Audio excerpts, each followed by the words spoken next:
మహాయజ్ఞం ప్రభుత్వ మెడికల్ కాలేజీలు ప్రైవేటీకరణకు వ్యతిరేకంగా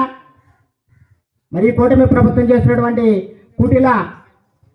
రాజకీయాలను తిప్పికొట్టడానికి ఏదైతే గౌరవనీయ శ్రీ వైఎస్ జగన్మోహన్ రెడ్డి గారు పిలుపునిచ్చారో ఆ పిలుపుని తూచా తప్పకుండా పాటిస్తూ ఈ నియోజకవర్గంలో రచ్చబండ మరియు కోటి సంతకాల సేకరణను మరి చాలా దిగ్విజయంగా పూర్తి చేయడం జరుగుతుందన్న.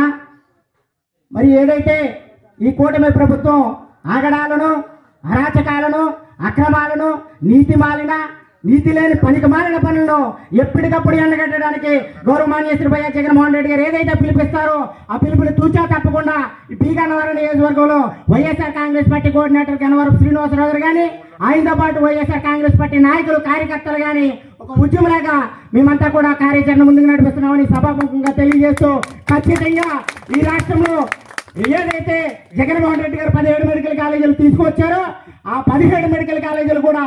ఈ చంద్రబాబు నాయుడు వెన్ను విరిచి ప్రభుత్వం నిర్మించే విధంగా జననేత జగన్మోహన్ రెడ్డి గారి నిర్ణయం మేరకు మేమంతా సంసిద్ధులమై కంకణబద్ధులమై మరి ఖచ్చితంగా పనిచేస్తామని, ఖచ్చితంగా రానున్న రోజుల్లో వైఎస్ఆర్ కాంగ్రెస్ పార్టీని అధికారంలో తీసుకురావడానికి నియోజకవర్గాల్లో జిల్లాలో ఉండబడే అమలాపురం పార్లమెంట్లో 7 నియోజకవర్గాల అభ్యర్థులను గెలిపించడానికి కూడా మేమంతా కంకణబద్ధులమై పనిచేస్తామని ఈ సందర్భంగా తెలియజేస్తూ నాకు ఈ అవకాశం ఇచ్చినటువంటి పెద్దలందరికీ కూడా నా హృదయపూర్వక నమస్కారాలు తెలియజేస్తూ సెలవు తీసుకున్నాను. వర్ధిల్లాలి వైఎస్ఆర్ కాంగ్రెస్ పార్టీ,